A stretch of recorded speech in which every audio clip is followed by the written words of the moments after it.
नमस्कार दोस्तों, स्वागत है आपका अचीव CAPF के इस प्लेटफॉर्म पे। तो आज हम अपना चौथा लेक्चर जो है फोर्थ इन सीरीज़ इंटरनल सिक्योरिटी, हमारा थीम 1 चल रहा है। इंटरनल सिक्योरिटी नहीं बोलेंगे, सिक्योरिटी बोलेंगे।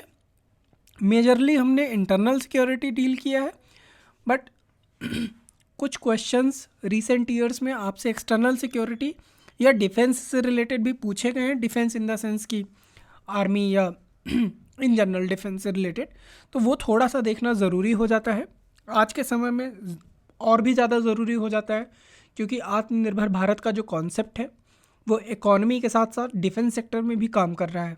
ठीक है, तो थोड़ा सा उस पर फोकस करेंगे।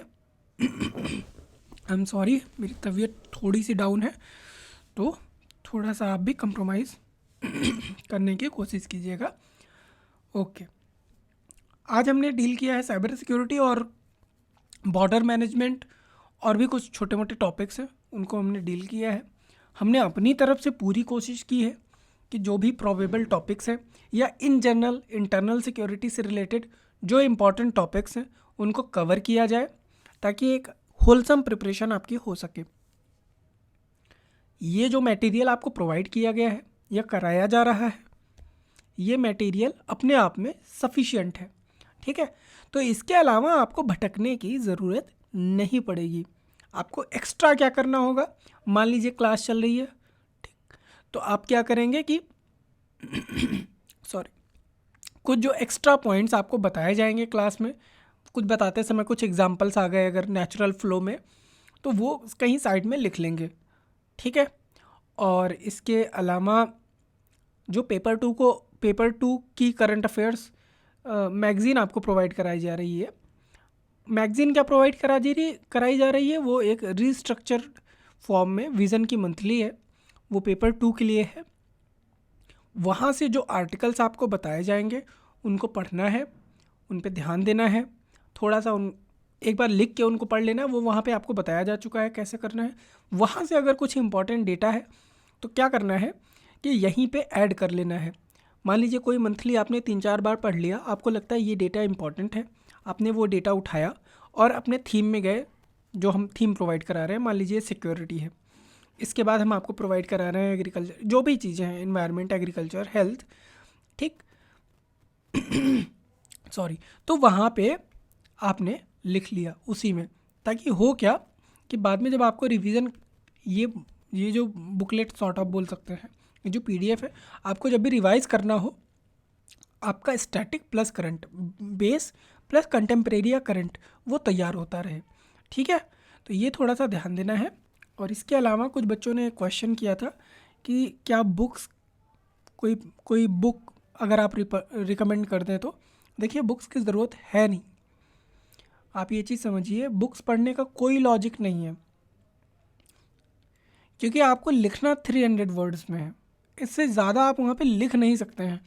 Even if I would say कि अगर आप UPSC सिविल सर्विस की भी तैयारी कर रहे होते और अगर आपको इंटरनल सिक्योरिटी पे ऐसे लिखना होता, तो भी मेरा ये मानना था कि ये जो मटेरियल है ये सफिशिएंट होता। मान लीजिए कि आप में से कुछ स्टूडेंट सिविल सर्विस की, स्टेट सिविल PCS या UPSC की तैयारी कर रहे हैं, वहाँ पे भी ऐसे में सिक्योरिटी से रिलेटेड अगर कोई ऐसे आया, मोस्ट प्रोबेबली साइबर सिक्योरिटी से रिलेटेड आने के चांसेस हैं, तो वहाँ पे ये कंटेंट सफिशिएंट होगा। अब वहाँ पे आपको नंबर ऑफ़ पेजेस ज़्यादा मिलते हैं, क्योंकि वर्ड्स जो है ना 1200 वर्ड्स वहाँ पे लिखने होते हैं, तो वहाँ पे आप आराम से एक एक पॉइंट को एक्सपैंड करके उसको बता के, है ना, तो वो चीज़ें कर सकते हैं। अदरवाइज़ आपको शॉर्ट एंड क्रिस्प रखना होता है, तो इसीलिए मैंने कोई बुक जो है वो रिकमेंड नहीं की है। कोशिश ये कीजिएगा कि आप कोई बुक मत पढ़िएगा, जो आपको कंटेंट प्रोवाइड करा जा रहा है प्लस में करंट अफेयर्स। चलिए आज की क्लास स्टार्ट करते हैं। साइबर सिक्योरिटी, अब ये है साइबर सिक्योरिटी की डिफिनेशन। क्या है भाई? Cyber security consist of technologies, processes and controls designed to protect systems, networks, programs, devices, data, system, laptop, mobile, tablet, ठीक है, या नेटवर्क, ठीक, जिस फ्रीक्वेंसी पे हम बात करते हैं, कोई चाहे तो उसको भी उस पर अटैक करके उसको भी हैक कर ले, आपके सारे मोबाइल सिस्टम बंद हो जाएंगे। देन प्रोग्राम्स, ठीक है। अभी कुछ दिन पहले न्यूज़पेपर में एक टर्म आया था, एल्गोरिदमिक पावर।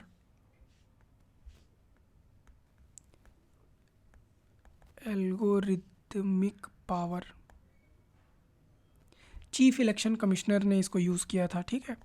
तो ये एक बार इसको गूगल कर लीजिए, एल्गोरिदमिक पावर क्या होती है, ठीक। तो ये एल्गोरिदमिक पावर जो होती है ना, प्रोग्रामिंग एक तरीके से बोल सकते हैं, तो वो डिसरप्ट कर सकती है, ठीक। उसके बाद डिवाइसेस। अब देखिए, एक साइबर अटैक हुआ था कहाँ पे, Kudankulam nuclear power plant Tamil Nadu में है, ठीक है, ठीक। तो ये थोड़ा सा देख लीजिएगा, है। यहाँ पे एक एग्जांपल, अभी यहाँ पे मत डालिएगा, आगे एक जगह आपको डालने के लिए मिलेगा स्पेस, मतलब वहाँ पे पॉइंट वैलिड होगा तो वहाँ पे हम लोग डाल लेंगे, ठीक है। उसके बाद data from cyber attacks, simple सी डेफिनेशन है, कर सकते हैं, आराम से कर सकते हैं, ठीक है। और उसके बाद आ जाते हैं एग्जाम्पल्स क्या क्या हैं। एग्जाम्पल्स, वानाक्राई, अगर आपने नाम सुना हो, नहीं सुना है कोई दिक्कत नहीं है। पेट्या रैंसमवेयर, आधार आधार जो डिटेल्स थी वो लीक हो गई थी ऑनलाइन 2018 में। देन पेगासस इशू, ये तो बड़ा नया सा है, आप इसे मैक्सिमम लोग जानते होंगे जो न्यूज़पेपर पढ़ते होंगे रेगुलर। सुप्रीम कोर्ट में इस पर PIL भी डाली गई थी, है ना, गवर्नमेंट ने अपना रिप्लाई भी दिया था। फाइनली सुप्रीम कोर्ट ने शायद केस को क्लोज कर दिया है। तो ऐसे अगर केसेस न्यूज़ में आते रहें तो आप अपने हिसाब से, अपनी लैंग्वेज के हिसाब से थोड़ा सा ध्यान दिए रहा कीजिए कि इसका मैं इस्तेमाल कैसे कर सकता हूँ पेपर में। अब मान लीजिए साइबर सिक्योरिटी से रिलेटेड कुछ आया तो आपने इसको यूज़ कर लिया, अदरवाइज़ आपको बहुत ज़्यादा परेशान होने की ज़रूरत नहीं है। ये तो मैं इसलिए बता रहा हूँ कि आप अपनी तरफ से थोड़ा सा इनोवेट करने की कोशिश करें, ठीक है। वैसे भी आपको मंथली न्यूज़पेपर से प्रोवाइड कराया जा रहा है केस स्टडीज़ और example, that is more than sufficient. और वो जो आपको मटेरियल प्रोवाइड किया कराया जा रहा है वो शायद ही आपको कहीं मिलेगा। किसी भी एग्ज़ाम की तैयारी कर रहे हो आप, चाहे UPSC की तैयारी कर रहे हो चाहे स्टेट PCS की, वो मटेरियल आपको मिलेगा नहीं। और जितने भी टॉपर्स होते हैं ना, चाहे UPSC है, चाहे स्टेट सिविल सर्विस है, या CAPF है, वो सब क्या करते हैं, उनका जो कंटेंट होता है ना एग्ज़ाम में, वो रिच होता है। किस सेंस में, उसमें केस स्टडीज़ होती हैं, उसमें एग्जाम्पल्स होते हैं, उसमें अच्छे डाटा फैक्ट्स कोड्स, तो डेटा फैक्ट्स आपको मिल जाते हैं। प्रॉब्लम होती है एग्जाम्पल्स और केस स्टडीज़ में, है ना, तो वहाँ पे प्रोवाइड कराया गया। सिमिलरली महाराष्ट्र का पावर ग्रिड फेल्योर हुआ था 2020 में, तो ये एक तरीके से समझ लीजिए पॉलिटिक्स की लैंग्वेज में एक मैसेज था चाइना को, मतलब चाइना का मैसेज था हमारे लिए। एक्चुअली हुआ क्या था, उस समय गालवान वैली का इशू चल रहा था, आप सभी इसको जानते होंगे, बॉर्डर पे, और इंडिया डिड नॉट बज एन इंच।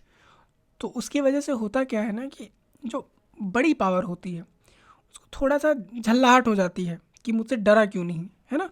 इन जनरल आप देखिए, आपका छोटा भाई हो, आपसे बराबर बात कर, भले वो सही बात भी कर रहा हो, लेकिन आपसे आँख में आँख डाल के बात करे तो आपको लगता है मुझसे ऐसे कैसे बात कर सकता है ना। तो ये लॉजिक नहीं है, पर ऐसा तो चाइना के साथ यही हुआ। तो उन्होंने इनडायरेक्ट मैसेज देने के लिए हमको कि देखिए, अगर आप नहीं मानेंगे बॉर्डर पे तो हम आपके क्रिटिकल इंफ्रास्ट्रक्चर को डैमेज करने की पावर रखते हैं। ये चाइना का मैसेज था इंडिया को, ठीक। अब हम क्रिटिकल इंफ्रास्ट्रक्चर क्या होता है उस पर आगे बात करेंगे। अभी आ जाते हैं basics. Based upon motive, cyber threat can be of 4 types, ठीक है। साइबर एस्पिनॉज आप सभी लोग जानते हैं, जो स्पाई की एक्टिविटी होती है, एस्पिनॉज उसी को बोलते हैं, ठीक है। अब वो अगर डिजिटल स्पेस में किया जाए तो साइबर एस्पिनॉज, ठीक। तो ये है। फिर उसके बाद cyber attack targets computer information systems, infrastructure, computer networks, ठीक है। अब एक चीज़ और समझ लीजिए यहाँ पे कि साइबर अटैक और साइबर वॉरफेयर दोनों में डिफरेंस क्या है, ठीक है। एज सच कोई बड़ा डिफरेंस नहीं है, बस इतना है कि यहाँ पे आप अपने समझने के लिए लिख लीजिए, एक जानकारी के लिए कि कन्फ्यूज़न ना हो। इसमें इंटेंसिटी जो होती है अटैक की, intensity of attack is high, ठीक है, और यहाँ पे इंटेंसिटी लो होती है, दैट इज़ इट। दोनों में काम एक ही होता है, आप टारगेट करते हैं, डिस्ट्रॉय करते हैं इंफ्रास्ट्रक्चर को और कंप्यूटर नेटवर्क्स वगैरह, इन सारी चीज़ों को जो हमने बात की साइबर सिक्योरिटी के अंडर में क्या क्या चीज़ें आती हैं। ठीक है, तो दोनों का मोटिव लगभग सेम ही है। चलिए आगे आ जाते हैं फिर। उसके बाद cyber terrorism, cyber space used by terrorist for recruitment, radicalization, raising fund. Normal सी बात है ना, सेल्फ एक्सप्लेनेटरी है, तो इसमें जाने की ज़रूरत नहीं है। ठीक है, चलिए टूल्स ऑफ साइबर अटैक, तो आपने अलग अलग तरीके की चीज़ें सुनी होंगी कि malware, spyware, fishing, denial of service attacks. फिर ये एक नया टर्म है हैक्टिविज्म, हम देख लेते हैं क्या है। मैलवेयर क्या होता है? मेलिशियस सॉफ्टवेयर होता है टू डिसरप्ट कंप्यूटर, कंप्यूटर को रोक देना, स्लो कर देना, कुछ उल्टा सीधा खोलने लगना, है ना, अचानक से विंडो अपने आप कुछ भी खुल रही है। फिर स्पाईवेयर क्या होता है? मालवेयर का एक टाइप होता है, नाम से ही क्लियर है। ठीक है, स्पाईवेयर का काम क्या होगा? स्पाइंग का काम करना। देन फिशिंग क्या होती है? Gather personal information using deceptive emails and websites. ठीक है, आपकी मेल आईडी पे मेल आया कि आप जीत गए हैं कितना, 10 लाख रुपीज़, क्लिक कीजिए लिंक पे। जैसे ही आपने क्लिक किया, कुछ छोटा सा सॉफ्टवेयर इंस्टॉल हो जाता है, सारी इन्फॉर्मेशन निकाल के भेज देता है उस सर्वर को जहाँ से वो मेल भेजा गया था। ठीक है, इसी को बोलते हैं फिशिंग। ठीक, अब डिटेल में बहुत ज़्यादा जाने की ज़रूरत नहीं है, बता सकते हैं, पर वहाँ पे काम नहीं है वो आपका ना, है ना। फिर denial of service attacks, computer को शट डाउन कर देता है। ठीक है, काम ही नहीं हो सकता, आप नेटवर्क को एक्सेस नहीं कर सकते हैं। कल को यूपीएससी की वेबसाइट एक्सेस करने की कोशिश कर रहे हैं, वेबसाइट काम ही नहीं कर रही है, या वेबसाइट मिल ही नहीं रही है, बता रहा है not available, service not available. Then hacktivism, misusing a computer system और नेटवर्क फॉर सोशली और पॉलिटिकली मोटिवेटेड रीज़न। ठीक है, सेल्फ एक्सप्लेनेटरी है। देन सोशल इंजीनियरिंग, अब ये टर्म जो है ये आपको यूज़ करना है अपने ऐसे में।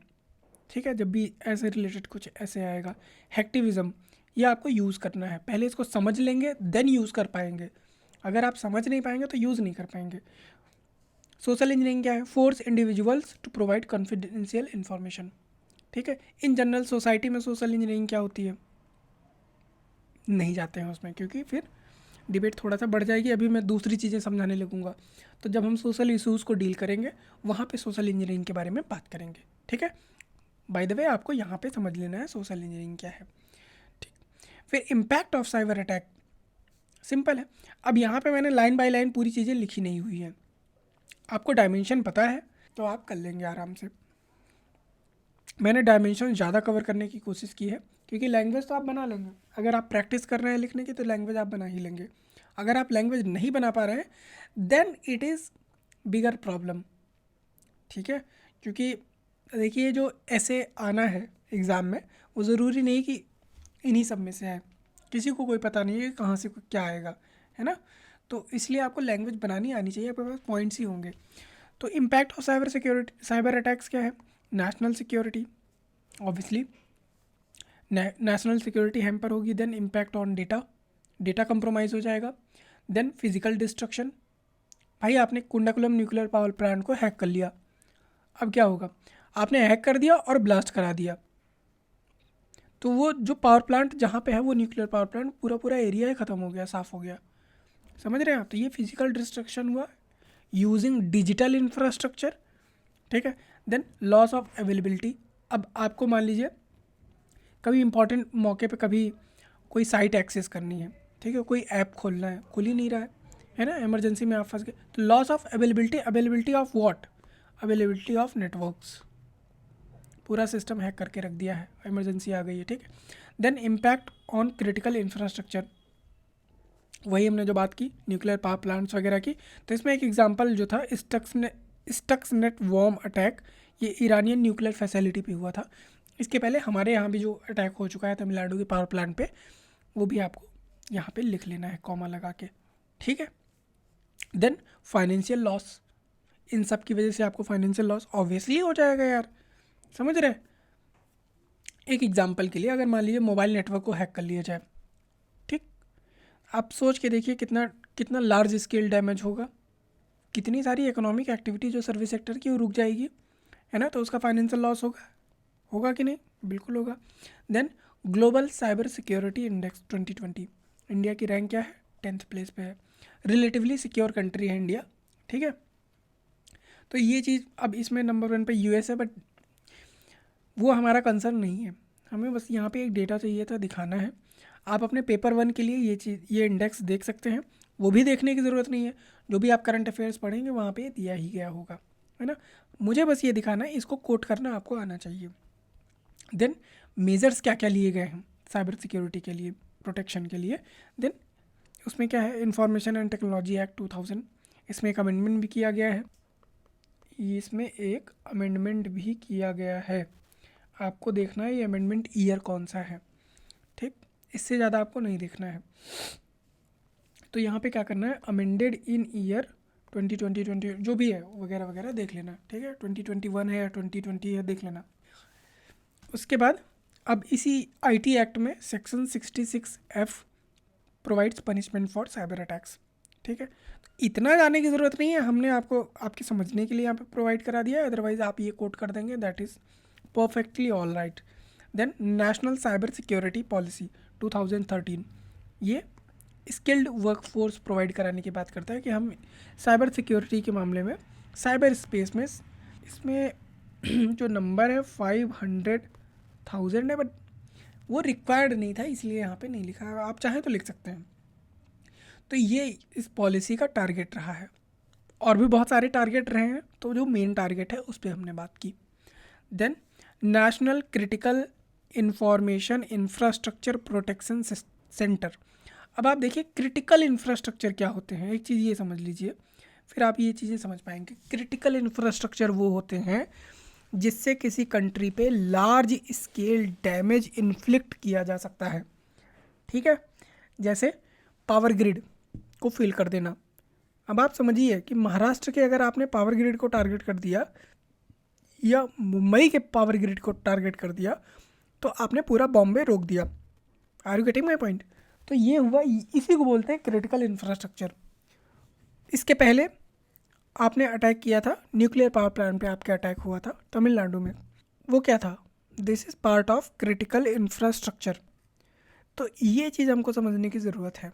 फिर अब मान लीजिए इसके अभी आगे जाएं, और क्या आ सकता है क्रिटिकल इंफ्रास्ट्रक्चर में, सैटेलाइट कोई हैक कर ली जाए, ठीक। तो ये थोड़ा सा इसे बोलते हैं क्रिटिकल इंफ्रास्ट्रक्चर, जो क्रिटिकल है कंट्री के लिए, यानी कि अगर उसको हैक कर लिया जाए, उसको डैमेज डिस्ट्रॉय कर दिया जाए, तो एक अच्छा खासा डैमेज किसी कंट्री पे इन्फ्लिक्ट किया जा सकता है, ठीक है। ऐसे सभी इंफ्रास्ट्रक्चर को देखने के लिए, उनको सिक्योर करने के लिए साइबर अटैक से एक अलग से एक बॉडी बना दी गई है, ठीक है। तो उसका ये नाम है, ये किसके अंडर में बनाई गई है, IT act 2000। Then CERT In under MeitY मतलब ministry of electronics and information technology, ठीक है। तो सर्टिन एक computer emergency response team India, ठीक है, इसका फुल फॉर्म है। तो सर्टिन एक एजेंसी है। इन जनरल कोई भी अटैक होता है तो ऐसे समझ लीजिए आपकी, जैसे किसी स्टेट में कोई बम धमाका हुआ है, कुछ भी फटा, छोटी मोटी लड़ाई हुई तो भी पुलिस पहुंचती है, ठीक, गोलियां चली तो भी पुलिस पहुंचती है, पहले बम चल गया तो भी पुलिस ही पहुंचेगी, उसके बाद में एनएसजी और एनआईए इन सबको इन्वॉल्व किया जाता है ना। ऐसे ही साइबर सिक्योरिटी में कुछ भी होगा तो पहला काम कौन देखेगा, सर्टिन। उसके बाद वो डिपेंडिंग अपॉन दी कि क्या इंफ्रास्ट्रक्चर है, क्या चीज़ें हैं, उस हिसाब से स्पेशलाइज्ड एजेंसी जो है उसे टेक ओवर करती रहती है, कुछ ऐसा समझिए। Then cyber Surakshit Bharat initiative, then cyber crisis management programme, national cyber coordination centre. अब अलग अलग एजेंसीज हैं तो कोऑर्डिनेट करने के लिए एक ये भी बनाया गया। देन साइबर स्वच्छता केंद्र, टेस्टिंग के लिए है, क्या कोई भी डिवाइस है अगर उसमें पता लगाना है कि उसमें मालवेयर, कुछ ऐसा सॉफ्टवेयर, अनवांटेड सॉफ्टवेयर, ठीक है, कुछ ऐसा है, तो यहाँ पे आप लेके जाएंगे तो वो चेक करके बता देंगे कि हाँ प्रॉब्लम है या नहीं है, ठीक। उसके बाद data security council of India, तो इसके बारे में आपको डिटेल में जानने की ज़रूरत नहीं है, इतना सफिशिएंट है। आपको कोट ही करना है वहाँ पे, है ना। आपसे कोई इंडिविजुअली वो पूछने नहीं जा रहे हैं कि data security council of India autonomous body है, किस मिनिस्ट्री के अंडर, कुछ नहीं पूछ रहे हैं, राइट। ठीक है, फिर challenges in cyber security framework. Problem कहाँ, क्या क्या चैलेंज क्या है। तो पहला तो ये है कि अभी इसको रोकते हैं, less involvement of private sector. Private sector का इन्वॉल्वमेंट थोड़ा सा कम है साइबर सिक्योरिटी की एरिया में। आपने अभी ऊपर जितने भी चीज़ें देखी, ये गवर्नमेंट ही इन्वॉल्व है, ठीक है, साइबर प्रोटेक्शन में।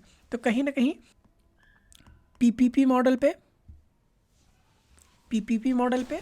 आपको प्राइवेट सेक्टर को इन्वॉल्व करना चाहिए, क्योंकि प्राइवेट सेक्टर से क्या आता है, इनोवेशन आता है, इफ़िशियंसी आती है। Then shortage of skilled workforce, ठीक है, ये प्रॉब्लम हमेशा से रही है। साइबर सिक्योरिटी पॉलिसी, अब आपने ऊपर देखा होगा नेशनल साइबर सिक्योरिटी पॉलिसी 2013 में आई थी, और 2013 से 2022 एक लंबा गैप हुआ, है ना। तो अब वो पुरानी हो चुकी है, ओल्ड हो चुकी है पॉलिसी, उसको थोड़ा अपग्रेड कीजिए। बहुत सारी चीज़ें आ गई, ब्लॉकचेन अब इतने लेवल पे आ गया है, जो साइबर वॉरफेयर है वो अलग एरिना में जा रहा है। तो ये सारी चीज़ें हैं। फिर आ जाता है मनी लॉन्ड्रिंग, तो ये आपका ख़त्म हुआ, ठीक। साइबर सिक्योरिटी से रिलेटेड जो भी आपको इन्फो चाहिए था, जितना आपको चाहिए था, अगर आपको जैसे आपको लिखना है वे फॉरवर्ड क्या होना है, तो पहले जो यहाँ पे प्रॉब्लम है वही वे फॉरवर्ड है। अच्छा, यहाँ पे मैंने बुडापेस्ट कन्वेंशन के बारे में नहीं बताया, इंडिया ने इसको ज्वाइन नहीं किया है। सिंपली यहाँ पे लिख दीजिए India has not joined it. है क्या, cooperation among countries in fighting cyber crimes, ठीक है। चलिए, तो इंडिया को इसे ज्वाइन करना चाहिए वैसे। अब लेकिन यहाँ पे अलग सेट ऑफ प्रॉब्लम्स है ना। आप चैलेंज में लिखेंगे, ठीक है, बट यहाँ पे अलग सेट ऑफ प्रॉब्लम्स हैं। एक्चुअली इसमें जो नॉर्म्स बनाए गए थे बुडापेस्ट कन्वेंशन में, वो वेस्ट डोमिनेटेड है, ठीक है। तो इंडिया का ये कहना था कि हमको ज्वाइन करने में दिक्कत नहीं है, बल्कि हमको तो फ़ायदा ही है ज्वाइन करने में। ऑब्वियसली इंडिया को क्यों नुकसान होगा, या किसी भी कंट्री को क्यों नुकसान होगा। लेकिन प्रॉब्लम ये है कि जो इसमें नॉर्म्स, जो इसमें रूल्स रेगुलेशंस बनाए गए हैं, जो इसके टर्म्स हैं, वो सूट नहीं करते हैं कई कंट्रीज़ को, थर्ड वर्ल्ड कंट्रीज़ को, या डिस्क्रिमिनेशन सॉर्ट ऑफ फीलिंग आती है। इसलिए इंडिया ने नहीं ज्वाइन किया है, अदरवाइज ज्वाइन करना चाहिए। अब इसमें अगर वे फॉरवर्ड आया तो क्या लिखेंगे, यानी कि आपको वे फॉरवर्ड लिखना है, ठीक है। तो आप क्या करेंगे, इन्वॉल्विंग प्राइवेट सेक्टर, ठीक है, मास स्किलिंग ऑफ लेबर फोर्स, ठीक। उसके बाद अपग्रेडेड साइबर सिक्योरिटी पॉलिसी, ठीक है। और इन सब के बाद जो आपका एक लास्ट वेपन होता है, वो होता है एजुकेटिंग दी सिटीजन्स, उनके अंदर अवेयरनेस जनरेट करना, ठीक है। तो ये थोड़ा सा कर लेंगे आप। चलिए, अब देखिए मनी लॉन्ड्रिंग मैंने एज सच डिटेल में डील नहीं किया। रीज़न ये था कि मनी लॉन्ड्रिंग बहुत माइक्रो टॉपिक हो गया इंटरनल सिक्योरिटी में, है ना। मनी लॉन्ड्रिंग वो डायरेक्ट पूछने वाले नहीं है। मनी लॉन्ड्रिंग मैंने यहाँ पे इसलिए ले लिया कि कल को आप हो सकता है न्यूज़पेपर पढ़ेंगे या ऐसा कुछ पढ़ रहे होंगे, वो टर्म आएगा तो आपको समझने की ज़रूरत है। कई बच्चों को समझ में ही नहीं आता कि मनी लॉन्ड्रिंग है क्या। जानते हैं कि मतलब हाँ कुछ नेगेटिव चीज़ है, कुछ ऐसा है, कुछ वैसा है, बट एग्जैक्टली नहीं पता है। तो है क्या, it is a process that criminals use to hide the illegal sources of their income. कैसे, by passing money through a series of businesses the money is cleaned, मतलब ब्लैक मनी को white money कर लेते हैं, of its legitimate origin and made to appear as legitimate business profit. कई बार आपने सुना होगा जो पनामा पेपर लीक और ये सब था, है ना। तो वो सब क्या है, वो मनी लॉन्ड्रिंग का एग्जाम्पल है कि आपने अपना पैसा यहाँ से मॉरिशस भेजा, ठीक है। फिल्म सेलिब्रिटीज़ जो है वो यही सब करते हैं, मतलब ऐसे केसेस आए हैं, मैं ऐसा नहीं बोल रहा हूँ, ऐसे केसेस आए हैं। तो वहाँ पे ये क्या करते हैं, मॉरिशस मालदीव्स भेजते हैं वहाँ पे पैसा, फिर वहाँ से इंडिया की स्टॉक मार्केट में इन्वेस्ट कर देते हैं। वो एक लंबा चौड़ा प्रोसेस है। फिर उसके बाद वो कहीं ना कहीं जो ब्लैक मनी यहाँ से इनकम टैक्स की नज़रों से बच के गया था, वो वहाँ से वाइट होके आ जाता है। समझ रहे हैं। चलिए, अब यहाँ पे एक कीवर्ड और है, इलीगल सोर्सेस, ठीक। तो मनी लॉन्ड्रिंग एज सच एक थोड़ा नेगेटिव कनोटेशन देता है। अदरवाइज जैसे जैसे अगर आपने यहाँ से पैसा कमाया, मान लीजिए ट्रांसपोर्टेशन सेक्टर में आपका बिजनेस है, आपने पैसा कमाया और आपने पैसा कमा के बाहर भेज के उसके बाद उसको एंट्री करा दी इंडिया में, ब्लैक को वाइट करा दिया। अब ये एज सच मनी लॉन्ड्रिंग के उसमें नहीं आता है परव्यू में, ठीक है। तो वो तो टैक्स अवॉइडेंस और वो टैक्स इवेजन वो वाला केस हो जाता है थोड़ा सा। इसमें ये होता है कि आपने आपका कुछ काम ही ऐसा है जो लीगली यहाँ पे चीज़ें नहीं हैं, है ना। उसकी डिटेल में थोड़ा सा नहीं जाते। अब बहुत सारे काम होते हैं, जैसे प्रोस्टिट्यूशन हुआ, ठीक है, वहाँ से जो पैसा आता है। देन इलीगल माइनिंग वगैरह से जो पैसा आता है, तो ये क्या करते हैं जो माफियाज होते हैं, वो सब यही काम करते हैं। तो अभी थोड़ा सा उसको मैं रिस्ट्रिक्ट कर रहा हूँ खुद को, क्योंकि मेरी आदत थोड़ी सी ऐसी हो जाती है, आपको एक कोई ना कोई स्टोरी बता देना, है ना। और अभी अपने पास टाइम भी नहीं है और कॉन्टेक्स्ट भी नहीं है। Context in the sense context तो है, बट ये है कि हाँ, इंडिविजुअल डिग्निटी का भी ध्यान रखना चाहिए। जो बातें अंदर रह गई उसे अंदर ही रहने देना चाहिए, ठीक है। तो ये हो गया आपको मनी लॉन्ड्रिंग की डिफिनेशन। इंडिया में कैसे डील किया जाता है? Prevention of money laundering act 2002, ठीक है। अथॉरिटीज़ डील विद इट, कौन कौन से? ईडी, फिर फाइनेंशियल इंटेलिजेंस यूनिट इंडिया, फिर कोऑर्डिनेशन विद अदर एजेंसीज। अब वो उसमें सब कोई इन्वॉल्व हो जाता है। फिर सीबीआई भी देख रही है, पुलिस भी देख रही है, कुछ आर्मी इंटेलिजेंस से रिलेटेड हुआ तो आर्मी वाले भी एंट्री कर लेते हैं, है ना। तो वो चीज़ें हैं।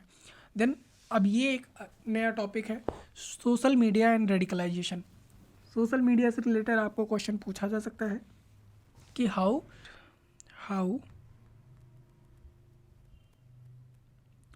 Increasing reach and easy availability of social media platforms pose threat to India's internal security.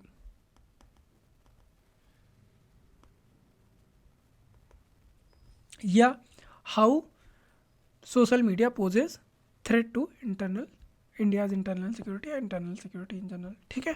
तो ये टॉपिक आपसे पूछा जा सकता है। क्यों पूछा जा सकता है? रिसेंट में जो कुछ केसेस हो रहे हैं, ठीक है, तो अभी एग्जांपल्स में बात करेंगे।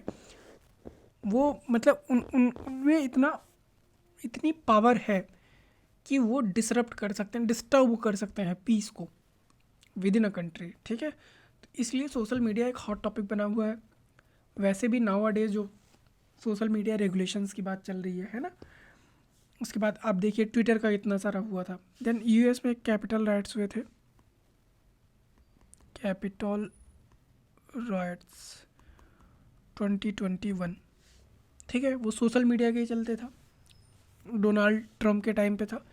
इसके बारे में थोड़ा सा देख लीजिएगा, एग्जाम्पल आपको काम आएगा।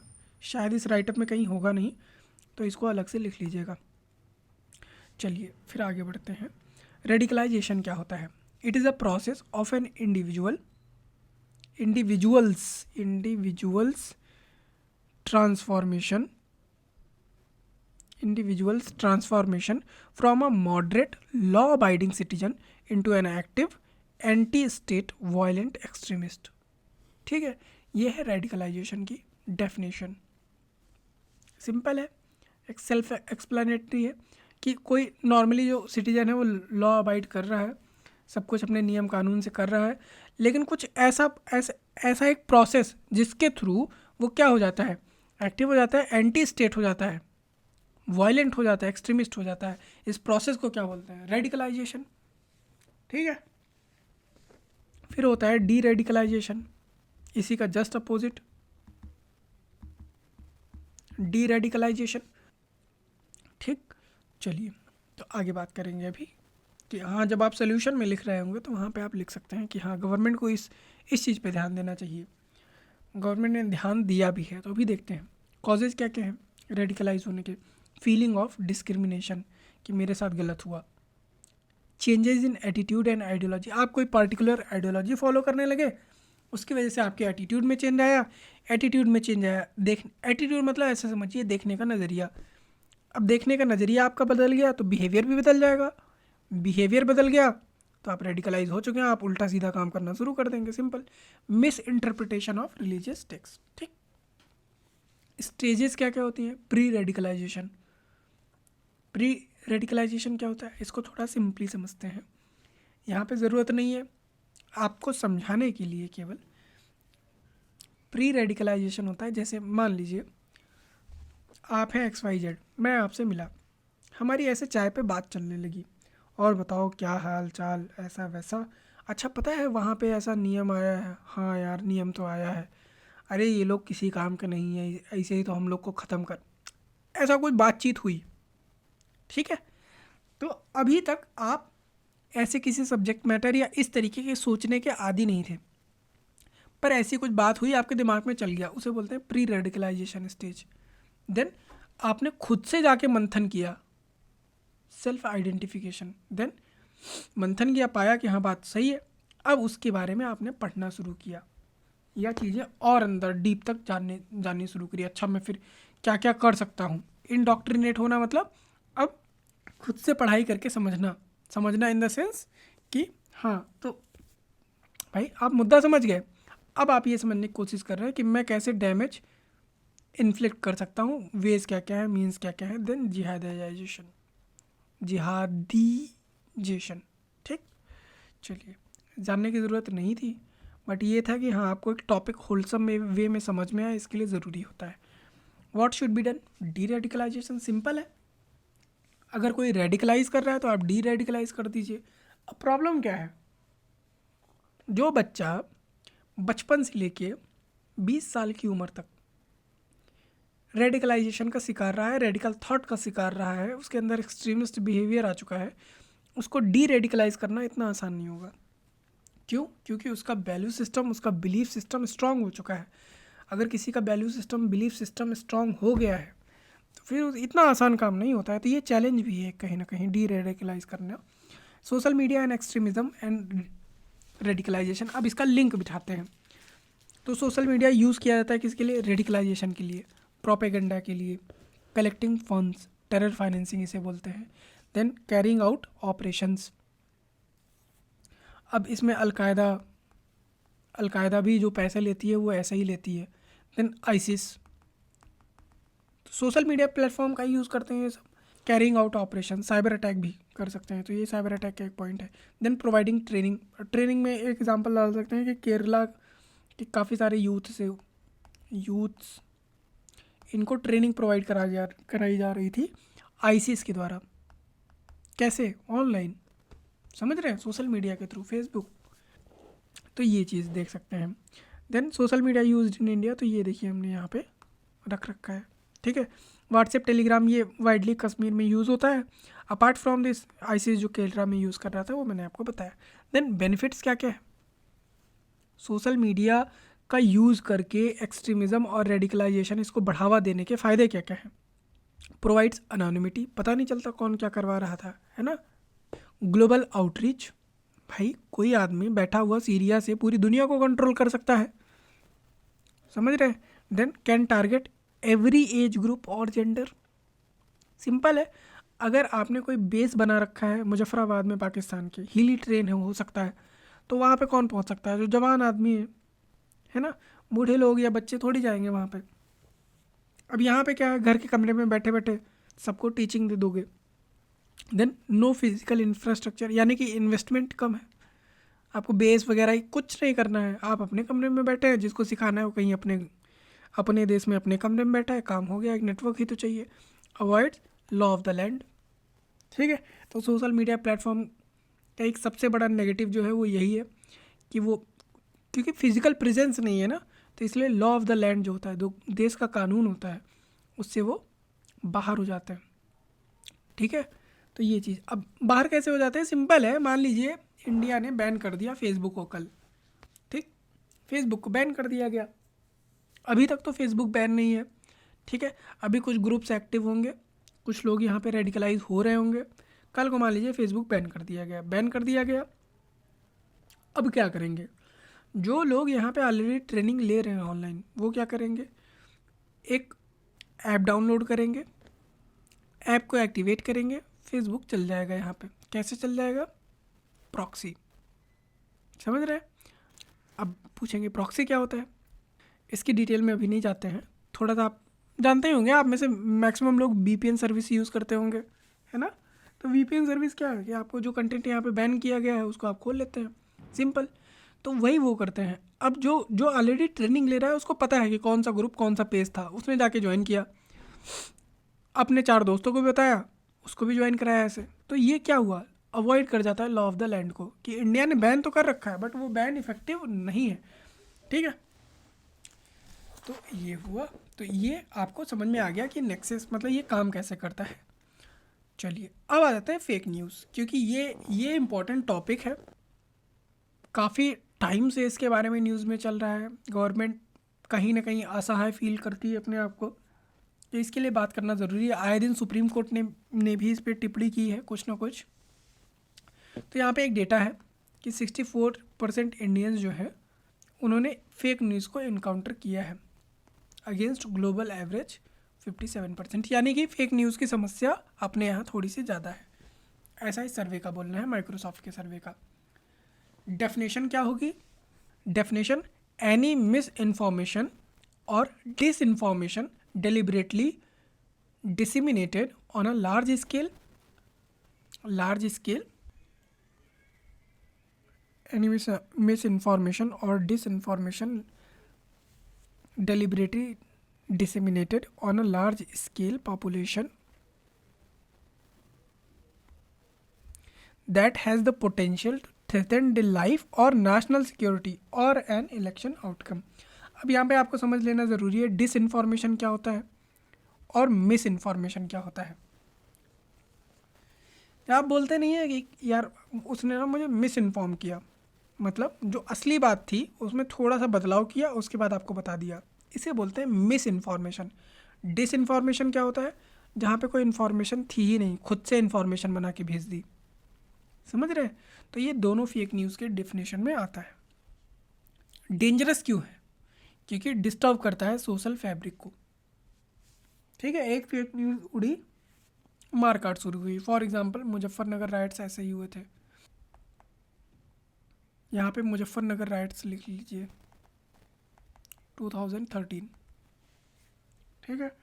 Then leads to violence obviously, then disrupts democratic process, for example election outcome को चेंज कर सकता है। Then generates fear among masses, ठीक है, भाई लोगों के अंदर डर पैदा हो जाता है।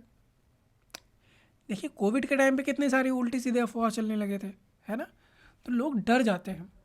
एक ये भी फेक न्यूज़ का एक नेगेटिव एस्पेक्ट है। Then proliferation of social media platforms give wide coverage. Social media platforms इतने ज़्यादा उनकी आउटरीच है, समझ रहे हैं। अब आप सोचिए कि मेरे गांव में बैठा हुआ सबसे कम पढ़ा लिखा इंसान भी इंस्टाग्राम चला रहा है, रील्स चला रहा है, चीज़ें हैं, है ना। तो कवरेज इनका इतना ज़्यादा है कि गवर्नमेंट के लिए प्रॉब्लम हो जाती है चीज़ें कंट्रोल। मान लीजिए आपको पता भी चल गया फेक न्यूज़, तो उसे हटाने में बड़ी दिक्कत हो जाती है। मेरी बात समझ पा रहे हैं? फिर उसके बाद एक ये भी है कि violates right to life under article 21, ठीक। तो एक पॉलिटिकल एंगल आपने घुसा दिया, पॉलिटी में आपने पढ़ाई होगा भाई, ये होगा, अगर ये होगा तो ये वायलेट तो हो ही जाएगा, सिंपल है। वायलेंस हुआ तो आपका राइट टू लाइफ वायलेट हो गया। आपको क्योंकि पॉइंट्स बढ़ाने हैं और दिखाने हैं कि मैंने हर डायमेंशन कवर किया, तो आपको लिखना है यहाँ पे। समझ पा रहे हैं आप? चलिए उसके बाद कैसे, अब इसको कॉम्बैट कैसे करें। पहला तो काम ये करो कि फिक्स करो रिस्पॉन्सिबिलिटी। इस समय कोई पॉलिसी इंडिया में नहीं है, पता ही नहीं है कि फेक न्यूज़ को कैसे टैकल करना है। सबसे बड़ी समस्या तो ये है भाई, आप कोई बताओगे ना कि ये डिजिग्नेटेड अथॉरिटी है या पुलिस डिपार्टमेंट में ही एक अलग सब सेक्शन बना दिया गया है, वो इसी से डील कर रहे हैं, कुछ ऐसा कुछ भी नहीं है। ओनर्स ऑन मीडिया प्लेटफॉर्म्स, उनकी अकाउंटेबिलिटी फिक्स कीजिए कि भाई आपके प्लेटफॉर्म के थ्रू अगर ऐसा कुछ हो रहा है तो भाई आप भी जिम्मेदार होंगे, सिंपल है। Then promotion of fact checking, simple points हैं। कंज्यूमर्स यानी कि हम सब पे भी ओनर्स है, ये हमारी भी रिस्पॉन्सिबिलिटी तो बनती है ना, हम हर चीज़ तो गवर्नमेंट पे नहीं छोड़ सकते हैं। आर्टिफिशियल इंटेलिजेंस का यूज़ कीजिए। अच्छी बात यह है कि आर्टिफिशियल इंटेलिजेंस के मामले में इंडिया सबसे आगे तो नहीं है, बट हाँ सबसे आगे वाली लिस्ट में भी उसका नाम आता है। देन क्राउड सोर्सिंग, ठीक है, कि लोगों से ही कि वो तुरंत फ्लैग करें, है ना। अगर कुछ ऐसा फेक न्यूज़ आ रहा है तो उनको एक पोर्टल डेडिकेटेड दे दिया जाए, वो लोग खुद ही फ्लैग कर दें फेक न्यूज़ को, पोर्टल पे बता दें कि हाँ भाई ऐसा ऐसा कुछ चल रहा है। और इन जनरल कंज्यूमर्स आप पे हम पे रिस्पॉन्सिबिलिटी बनती है कि हम ऐसी कोई फेक न्यूज़ ना फैलाएं बिना तथ्यों के। एग्जाम्पल्स आपको दिए गए हैं, ठीक है। एक ये भी फेक न्यूज़ चला था कि GPS नैनो चिप है 2000 के नोट्स में। देन चाइल्ड किडनैपिंग के र्यूमर्स के चलते मॉब लिंचिंग हुई, काफ़ी सारी मॉब लिंचिंग हुई थी झारखंड में, इवन बाकी पार्ट्स में भी हुई थी, है ना। एक टाइम पे अगर आपको याद हो तो एक टाइम पे चल नहीं रहा था कि कुछ लोग बच्चा उठाने वाले आते हैं, बच्चा उठा ले जाते हैं, है ना। तो उस अफवाह के चलते 1-2 केसेस हुए थे। अब उसके चलते कितने लोग बेगुनाह उसमें मार दिए गए थे। रेगुलेशंस क्या क्या हैं? कोई रेगुलेशन नहीं इस समय, बात की हमने, ठीक। लेकिन फिर भी अब कुछ कुछ चीज़ें हैं, वहाँ से हम देखते हैं। तो प्रेस काउंसिल ऑफ इंडिया है, जो जर्नलिस्ट जो हैं उनको थोड़ा सा रेगुलेट करती है। देन न्यूज़ ब्रॉडकास्टर एसोसिएशन, ये सिर्फ रेगुलेटरी बॉडी है, ऑटोमेटिकली ये कंटेंट को देख देख के और वो रेगुलेट करते रहते हैं। अब ये वॉलंटरी है एक्चुअली, ठीक है। वॉलंटरी इन द सेंस कि अगर उसे कुछ मिल भी गया, कि मान लीजिए किसी XYZ न्यूज़ चैनल ने कोई फेक न्यूज़ फैलाई है, तो उसके खिलाफ वो एक्शन नहीं ले सकते हैं, बस उससे बोल देंगे यार ये आपने गलत किया, इसको हटा लेना था, ऐसा कुछ समथिंग, ठीक है। Then broadcasting content complaint council, ठीक, ये भी है। अब इसके अलावा होता क्या है, ये सारे प्रोविजंस तो आपका न्यूज़ चैनल और इनके लिए है वगैरह वगैरह, ऑनलाइन वेबसाइट कुछ। सबसे ज़्यादा यूज्ड प्रोविज़न है ये दोनों। अब IPC में, इंडियन पीनल कोड में भी कोई ऐसा डेडिकेटेड सेक्शन तो है नहीं भाई। जब IPC बना था, किस ईयर में बना था, आप ये पेपर 1 के लिए देखिए। तो IPC जब भी बना था 1860 समथिंग जो भी है, तो अब उसमें उस समय साइबर सिक्योरिटी इन सारी चीज़ों का तो कोई चलन था नहीं, है ना। तो यहाँ पे जो भी रेलेवेंट सेक्शंस हैं, जो सबसे क्लोज आते हैं, उन्हीं के अंडर में आपके अगेंस्ट केस दर्ज कर लिया जाता है। जो भी फेक न्यूज़ ऐसा फैला रहा है, व्हाट्सएप पे कुछ भेज दिए किसी को, है ना। तो ये, और अदरवाइज़ क्या होता है, सिविल या क्रिमिनल केस जो है वो डिफेमेशन का आप IPC के अंडर में दायर कर सकते हैं, ठीक है। आपके खिलाफ किसी ने फेक न्यूज़ फैला दी तो आप जाके ये केस कर सकते हैं, ठीक। चलिए, इन जनरल कोई लॉ नहीं है। कंक्लूजन में आप क्या करेंगे, सिंपल, कॉम्प्रिहेंसिव लेजिस्लेशन रिक्वायर्ड है, educating masses, fixing accountability, taking Q from global best practices. Global best practice, अगर कहीं पे कुछ अच्छा हो रहा है तो वहाँ से हमको सीख लेनी चाहिए। इटली ने क्या किया, simple, recognising fake news school के सिलेबस में ही ऐड कर दिया, छोटे छोटे बच्चों को ही पढ़ाना शुरू कर दिए, ठीक है, कि फेक न्यूज़ कैसे, क्या चीज़ें, सारी चीज़ें हैं वहाँ पे। ये चीज़ हम भी कर सकते हैं, क्योंकि कहीं ना कहीं जब डिजिटल सर्विसेज का प्रोलिफरेशन होगा, जब उनकी रीच बढ़ेगी, है ना। अभी भी रीच बढ़ गई है, बट स्टिल काफ़ी सारे इंडियंस अभी स्मार्टफोन्स नहीं यूज़ करते हैं। तो जब उनके पास चीज़ें पहुँचेंगी तो ये चीज़ें आने वाले दिनों में बढ़ती ही जाएंगी, है ना। तो इसके लिए हमें भी कुछ ऐसा करना चाहिए, हम कर सकते हैं। अब आ जाते हैं terrorism. Acts of violence that target civilians in pursuit of political और आइडियोलॉजिकल एम, क्या बोलते हैं उसको, इज कॉल्ड टेररिज्म। अब टेररिज्म और लेफ्ट विंग एक्सट्रीमिज्म या नॉर्थ ईस्ट इंसर्जेंसी, इसमें डिफरेंस क्या है।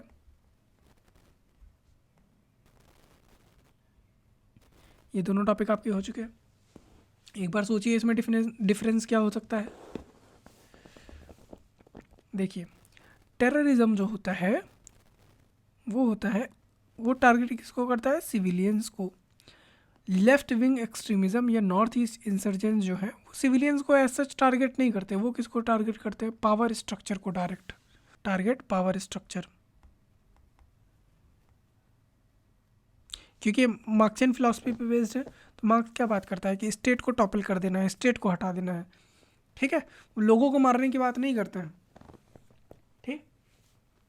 चलिए, पहला तो ये, दूसरा ये सिविलियंस को नहीं टारगेट करते इन जनरल, ठीक है। तो ये डिफरेंस है छोटा सा टेररिज्म और लेफ्ट विंग एक्सट्रीमिज्म में, एक तरीके से। अब ये ऐसा करते क्यों है?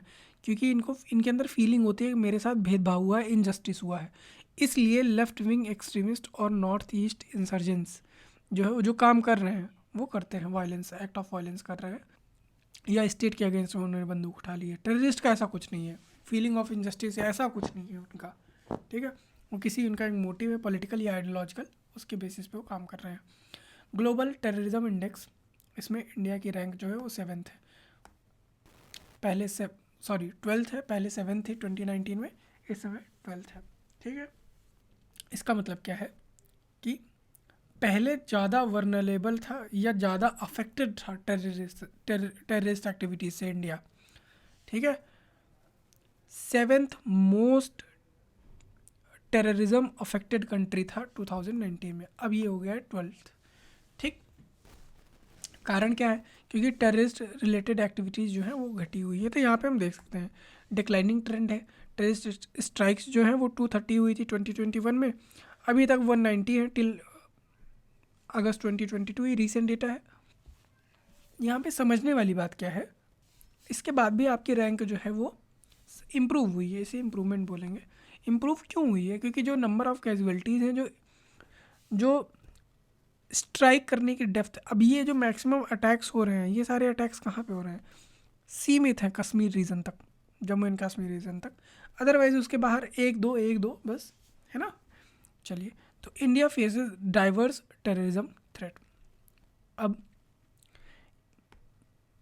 भाई कंट्री के अंडर कहीं तमिलनाडु में ब्लास्ट हो गया, कर्नाटक में ब्लास्ट हो गया, ठीक है, बिना किसी बात के ब्लास्ट हो जा रहा है, ठीक है, तो वो भी एक टेररिस्ट एक्टिविटी है। नॉर्थ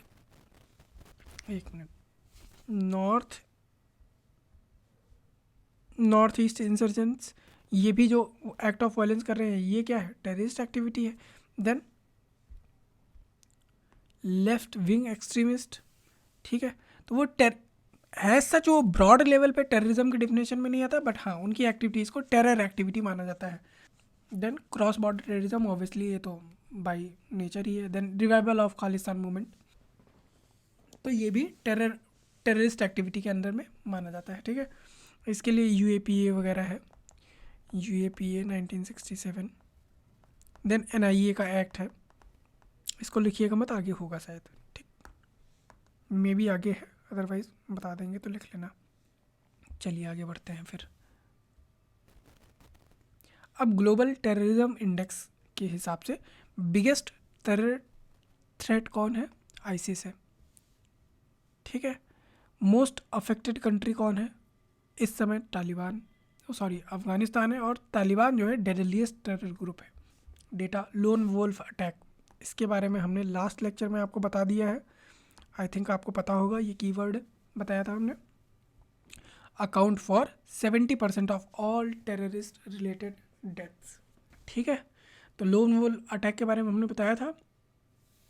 तो लोन वोल्फ अटैक जो होते हैं, उसमें क्या होता है कि एक आदमी है जिसका किसी ऑर्गेनाइजेशन वगैरह से कोई लिंक नहीं है, उसका दिमाग ख़राब हुआ, क्या उसके दिमाग में चला, उसने अपने पूरी शरीर पे बम, गोला, हथियार सब बांध लिया और दगा लिया, अपने आप को उड़ा लिया पूरा, उसके साथ साथ कई लोग ख़त्म हो गए।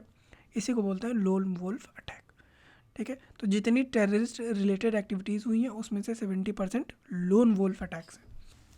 Then economic impact of terrorism in 2019 reduced by 52% as compared to 2018, ठीक है। ये रीसेंट डेटा था, अभी इसके बाद इस पर कोई रीसेंट डेटा नहीं मिला था। इफ़ इन केस अगर न्यूज़पेपर में आएगा तो वहाँ से फिर ये ऐड कर लेना है या चेंज कर लेना है। Types of terrorism, ethnocentric nationalist terrorism, ठीक है। अब इसमें सिंपल सा है कि आप मेरी जो एथनिक माइनॉरिटी या एथनिक ग्रुप है मेरा, उसके साथ कुछ दिक्कत की जा रही है, उसके साथ छेड़छाड़ की जा रही है, उसकी आइडियोलॉजी कुछ ऐसी है, उससे मोटिवेट हो सकता है सेपरेटिस्ट कंसिडरेशन, ठीक है। तो ये हो सकता है एथनिक कंसिडरेशन को अगर साथ में रखा जाए तो उससे जो टेररिस्ट एक्टिविटी की जाएगी। अब यहाँ पे एग्जांपल देना थोड़ा सा टफ़ नहीं है, टफ़ इन द सेंस मतलब एक वो वाली फीलिंग आ जाती है कि अब किस एथनिक ग्रुप का यहाँ पे नाम लिया जाए। किसी भी ग्रुप का नाम लेना ठीक नहीं होता है, ठीक है। मान लीजिए कोई नॉर्थ ईस्ट का कोई एथनिक ग्रुप है XYZ, अब एथनिक ग्रुप आपको समझाने के लिए नाम लेना पड़ेगा, और वो यहाँ पे ठीक नहीं है। चलिए, आप समझ गए होंगे मोटा मोटी तौर पे। देन रिलीजियस टेररिज्म समझते हैं आप, जैश ए मोहम्मद, आईसिस वगैरह वगैरह, Indian Mujahideen.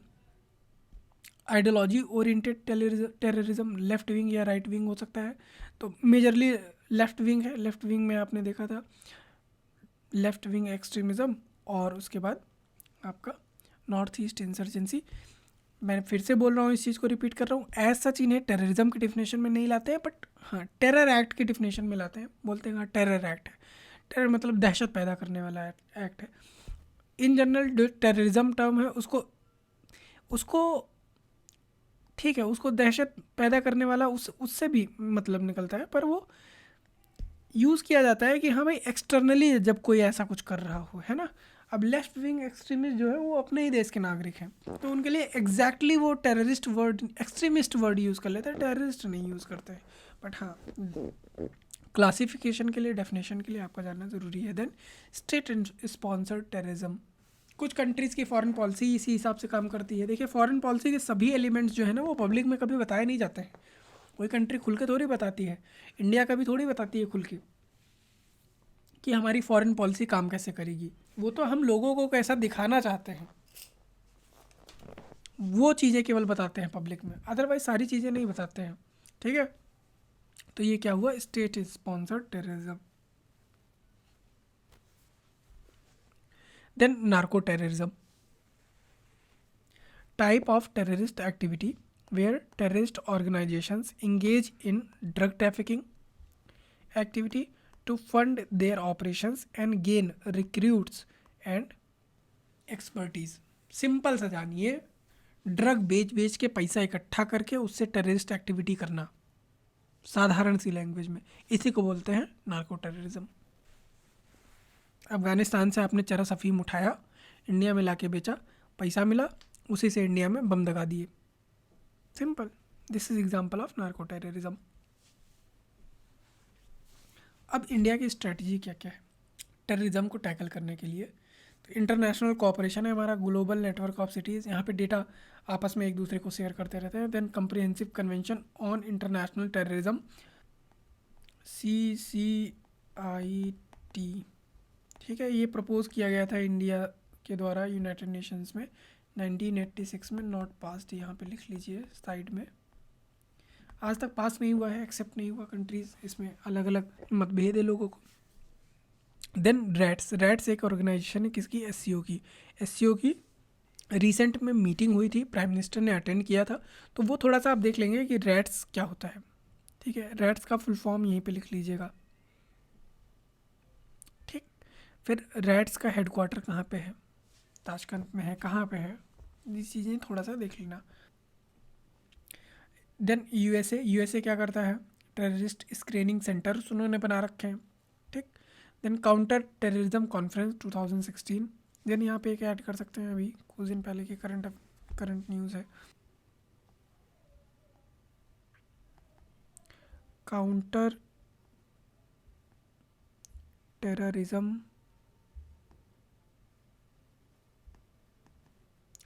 Committee of UN, इसकी अभी कॉन्फ्रेंस हुई है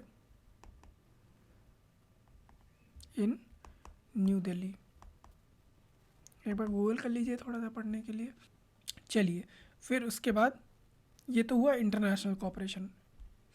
इकोनॉमिक लेवल पे FATF है, prevention of money laundering act 2002, जो टेरर फाइनेंसिंग का एस्पेक्ट है उससे डील किया जाता है, ED उसमें इन्वॉल्व होते हैं।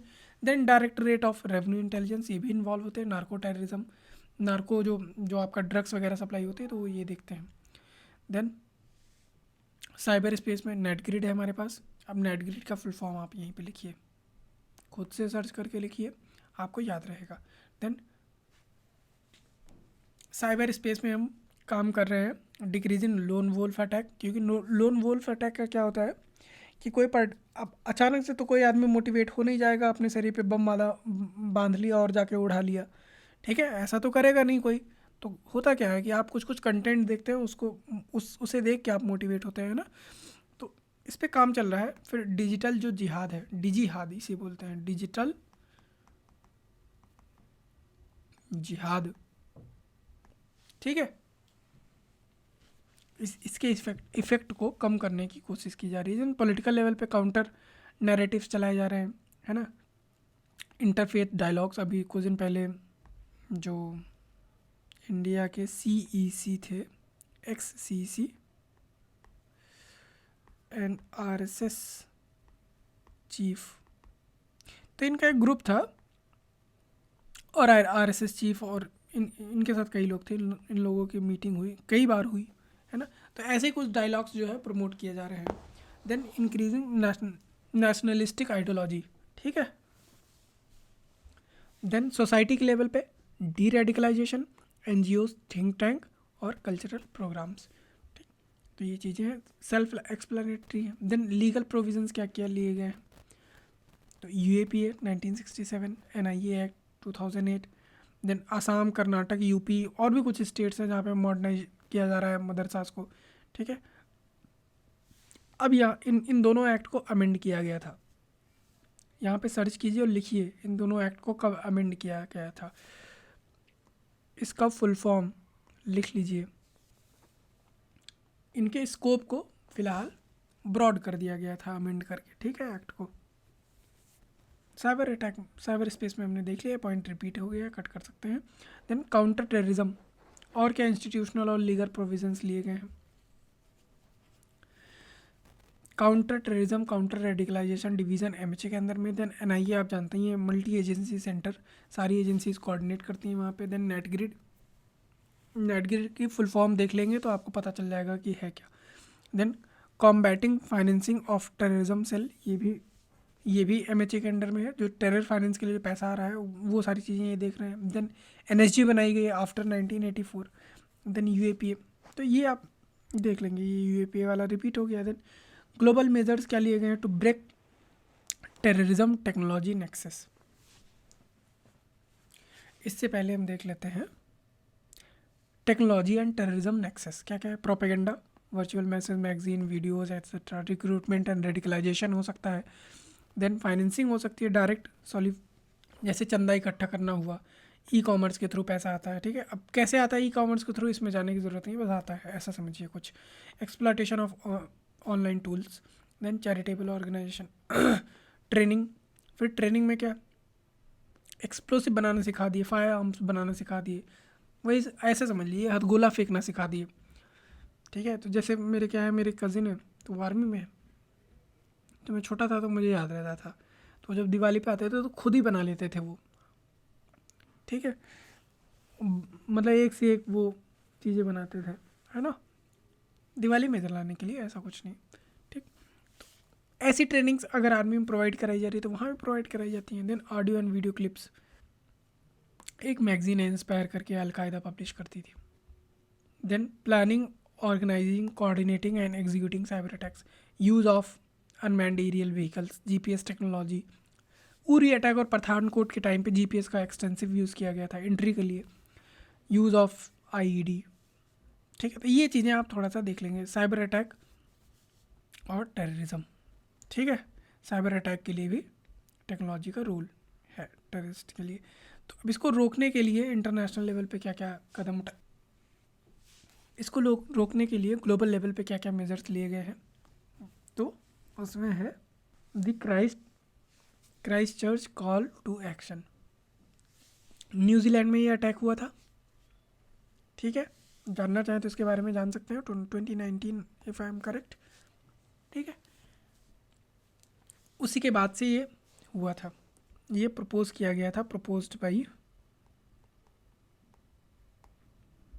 न्यूजीलैंड एंड फ्रांस ने इसको प्रपोज किया था और काफ़ी सारी कंट्रीज़ ने एक्सेप्ट किया था।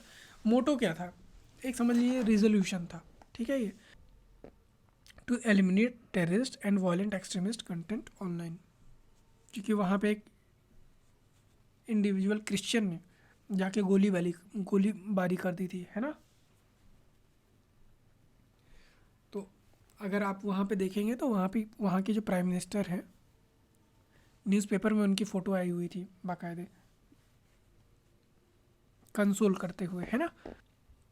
ठीक है, फिर मेजर्स लिए गए हैं। EU internet forum, G20, G7, कई सारे इन्होंने इनिशिएटिव्स लिए हैं। अब वो इनिशिएटिव्स क्या हैं ये जानने की ज़रूरत यहाँ पे नहीं है, ठीक है। बस आपको वहाँ पे एग्जामिनर को दिख जाना है कि अच्छा हाँ कुछ कुछ चल रहा है, बच्चे को पता है, दैट्स इट। देन ये बनाया गया global internet forum to counter terrorism, ठीक है। किसने बनाया है? जो सोशल मीडिया जायंट्स हैं, यूट्यूब, फेसबुक, माइक्रोसॉफ्ट, ट्विटर, ये सारे, ठीक है। Social media and tech giants हैं, ठीक।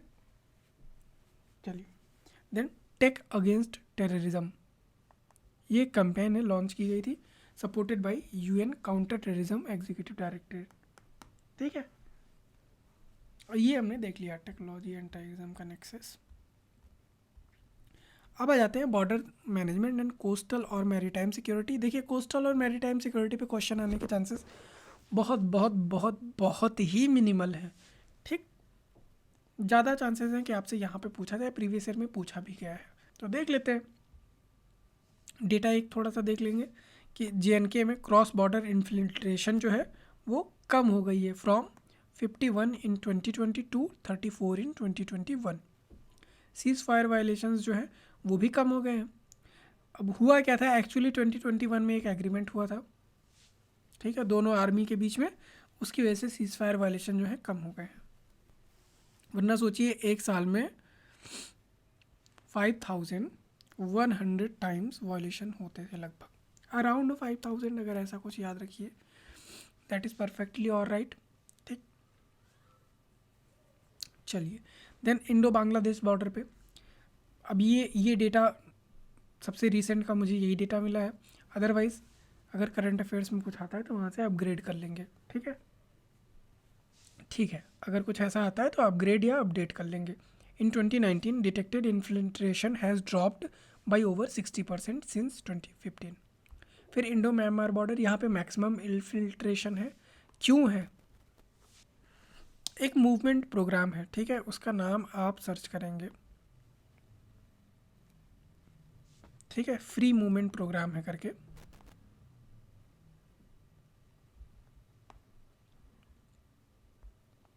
थोड़ा सा ये होमवर्क आपके लिए हमने दिया है, यहाँ पे सर्च करके आप लिखेंगे उसका वो प्रोग्राम है क्या, पहला। दूसरा, उसमें 16 kilometre both side of the border जो एथनिक कम्युनिटी, ट्राइबल कम्युनिटीज़ हैं वो मूव कर सकते हैं विदाउट रिक्वायरमेंट ऑफ वीज़ा, ठीक है। तो आप देख लेंगे कि free movement program at Indo Myanmar border, ठीक, वहाँ से आपको मिल जाएगा, ठीक। उसके चलते इन्फिल्ट्रेशन जो है उसकी एक्टिविटी बहुत है, क्योंकि वीज़ा की रिक्वायरमेंट है नहीं। कभी कभी हो रहा है, ऐसा नहीं है कोई व्यवस्था नहीं होगी, व्यवस्था है, पर वही है ना कि वीज़ा वगैरह होता है तो ज़्यादा अच्छे से सर्वेलेंस हो पाता है। देन अब ये 2011 है, 2011 का सेंसस है, ठीक है। तो अकॉर्डिंग टू 2011 सेंसस ये डेटा है कि अराउंड 5.5 मिलियन पीपल जो है इंडिया में वो इलीगली आए हुए हैं। इसमें से सबसे ज़्यादा Bangladesh, then Pakistan. Total refugee population हमारे यहाँ सबसे ज़्यादा चाइना से आई है, देन श्रीलंका से आई हुई है, ठीक है। रिफ्यूजी अब चाइना कैसे ज़्यादा है, क्योंकि वहाँ से जो बुद्धिस्ट कम्युनिटी थी वो सारी दलाई लामा के साथ चली आई, काफ़ी हद तक चली आई, है ना। तो इसलिए चाइना का नंबर ज़्यादा है थोड़ा सा। चैलेंजेस क्या क्या हैं बॉर्डर मैनेजमेंट में? पहला तो lack of coordination among forces, सबसे बड़ी तो दिक्कत ये है। BSF को गार्ड कर रही है राजस्थान गुजरात बॉर्डर, यहाँ पे BSF गार्ड कर रही है, उधर आर्मी है, पता नहीं चल रहा है कुछ, है ना। कभी कभी स्टेट पुलिस भी इन्वॉल्व है, उसी में पैरामिलिट्री CRPF भी इन्वॉल्व है JNK में, कोऑर्डिनेशन नहीं है proper. Then proper poor border infrastructure and underdeveloped areas, है ना। तो अभी तो इस पे काम चल रहा है, रोड इंफ्रास्ट्रक्चर जो है वो अच्छे से डेवलप किया जा रहा है। इससे रिलेटेड एक सेकातकर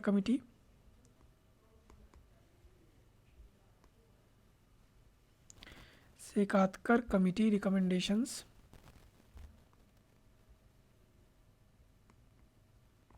ऑन बॉर्डर इंफ्रास्ट्रक्चर,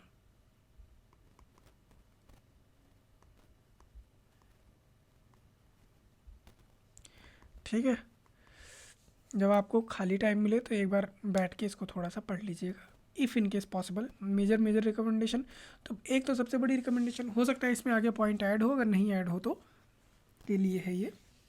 तो एक जो सबसे बड़ा रिकमेंडेशन इनका था कि प्राइवेट सेक्टर के इन्वॉल्वमेंट को बढ़ा दिया जाए, ठीक है। और ईपीसी या इसको रहने देते हैं, ये बहुत ज़्यादा हो जाएगा। बस इतना समझिए कि सेकातकर कमेटी जो थी उन्होंने प्राइवेट सेक्टर के इन्वॉल्वमेंट को, बॉर्डर इंफ्रास्ट्रक्चर को इम्प्रूव करने के लिए, प्राइवेट सेक्टर को रोप इन करने के लिए गवर्नमेंट को रिकमेंड किया था।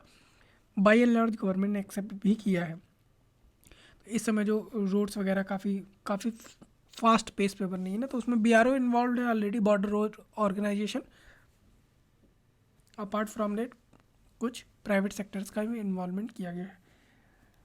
और क्या चैलेंज है? पुअर इंटेलिजेंस गैदरिंग मैकेनिज्म, ठीक है। फिर डिफ़िकल्ट एंड कॉम्प्लेक्स ट्रेन, कहीं डेजर्ट है, कहीं स्वम्स है, ठीक है। ये स्वम्स कहाँ पे हैं आप ये बताएंगे, गुजरात के आसपास कहीं पे एरिया का क्या नाम है, वहाँ पे पाकिस्तान के साथ हमारा एक डिस्प्यूट भी है, क्या है वो सर्च कर लीजिए। देन स्नो कैप्ड माउंटेन, देखिए ऐसा नहीं है कि मैं बता नहीं सकता हूँ, इससे क्या होता है इंगेजमेंट रहता है पहला। दूसरा, खुद से सर्च करके लिखेंगे ना तो याद रहेगा हमेशा के लिए, आपके पेपर 1 में भी काम का है। डेंस फॉरेस्ट है कहीं कहीं, तो ये एक प्रॉब्लम है। डिफ़िकल्ट मॉनिटर, अब इसकी वजह से क्या हो जाता है, इन सारी वजह से डिफ़िकल्ट मॉनिटरिंग हो जाती है। तो ये जो नेचुरल बैरियर्स हैं ये क्या हो जाते हैं, paradise for anti India elements हो जाते हैं, स्वर्ग के समान हो जाते हैं, ठीक है।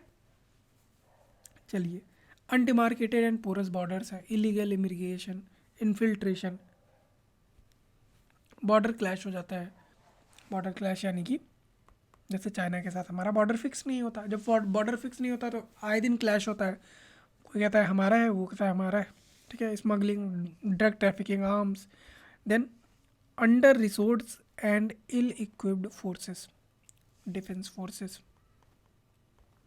ठीक है। तो ये एक प्रॉब्लम नहीं है, हालांकि कहीं ना कहीं इसको एड्रेस किया जा रहा है, डिफेंस मॉडर्नाइजेशन पे काफ़ी तेज़ी से काम चल रहा है, ठीक। शॉर्टेज ऑफ मैन पावर है, ट्रेनिंग डेफिसिट है। चलिए, मेजर्स क्या क्या लिए गए हैं गवर्नमेंट ऑफ इंडिया से के द्वारा इन चैलेंजेस को ओवरकम करने के लिए। एक तो हर बॉर्डर के लिए स्पेसिफिक फोर्स मतलब तैनात कर दी गई है। आपको पता ही होगा कि बीएसएफ कहाँ, आईटीबीपी, ये हमने शायद आई थिंक लेक्चर 1 में हमने ये कवर कर लिया है ना, तो हम इसकी डिटेल में अभी नहीं जा रहे हैं। Then border surveillance and management, इसमें ये आपको देखना है, ये है एक्चुअली ऐसे है, CIBMS, कॉम्प्रिहेंसिव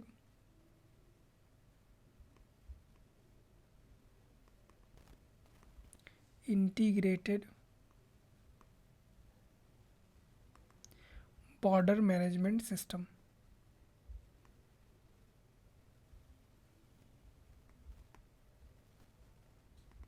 ठीक है। तो ये सिस्टम डिप्लॉय किया गया है LOC पे भी और इंडो बांग्लादेश बॉर्डर पे भी, है ना। Then joint operation with neighbouring countries, ये पॉइंट सेल्फ एक्सप्लेनेटरी है तो वो आप देख लेंगे। Then development of border areas, lack of economic opportunities to the people, एक ये प्रॉब्लम रहती थी कि इकोनॉमिक अपॉर्चुनिटी नहीं रहती थी, तो कहीं ना कहीं उनको भी, अगर मान लीजिए ड्रग ट्रैफिकिंग के लिए है, उनको भी रोप इन कर लिया जाता था कि भाई तुमको इतना पैसा दे देंगे, है ना। तो ये प्रॉब्लम थी। और ये प्रॉब्लम थी रोड इंफ्रास्ट्रक्चर जो है वो डेवलप नहीं था। इन दोनों प्रॉब्लम्स को ओवरकम करने के लिए हमने क्या चलाया, बॉर्डर एरिया डेवलपमेंट प्रोग्राम 1987 में, ठीक है। इसके तहत हम क्या करते थे, तो रोड, स्कूल, है ना, छोटे मोटे एम्प्लॉयमेंट प्रोवाइड करा देना, ये सारा इसी के अंडर में होता था। अम्ब्रेला स्कीम थी एक तरीके से बोल सकते हैं। अच्छा चलिए, ये 2 बार हो गया है फ़ोटो, ठीक है। अच्छा, तो ठीक है, तो ये 2 बार फ़ोटो हो गया है, तो ये पेज आप कट कर दीजिएगा, ठीक। चलिए, तो ये आपका कंप्लीट हुआ internal security, as such broad level पे हमने कंप्लीट कर लिया है। अब डिफेंस का एक पोर्शन बचा हुआ है, defence indigenisation and defence modernisation, या Aatmanirbhar Bharat in defence sector, तो वो हम नेक्स्ट लेक्चर में कवर करेंगे, ठीक है। वो आपका लास्ट लेक्चर होगा सिक्योरिटी की थीम में। इसके बाद हम नेक्स्ट थीम को ही पकड़ेंगे। अब ये जो कंटेंट है आपको सफिशिएंट है, इसमें जो डेटा दिया गया है to the best of my ability, मैंने जो रिसेंट डेटा है वही यहाँ पे रखा हुआ है। अदरवाइज़ इफ़ इन केस जब भी करंट अफेयर्स में कुछ करंट ऐसा अपडेट आता है या पेपर 2 की जो करंट अफेयर्स प्रोवाइड करा जा रही है, वहाँ से जो डेटा मिलेगा आपको उससे अब आप अपडेट कर लीजिएगा, अपग्रेड कर लीजिएगा। कुछ नए एग्जांपल्स हो सकता है आपको मिले, जो आपको मंथली एग्जांपल्स और केस स्टडी का प्रोवाइड कराया जा रहा है, तो वहाँ से भी हो सकता है आपको मिले। वहाँ से अब कुछ एग्जांपल्स वगैरह ये ऐड करते रहना है ना। थोड़ा स्मार्टनेस आपको अपने भी लेवल पे रखनी पड़ेगी, ठीक है। बाकी मिलते हैं अगली क्लास में, तब तक के लिए आप अपना ख्याल रखिए। जय हिंद, नमस्कार।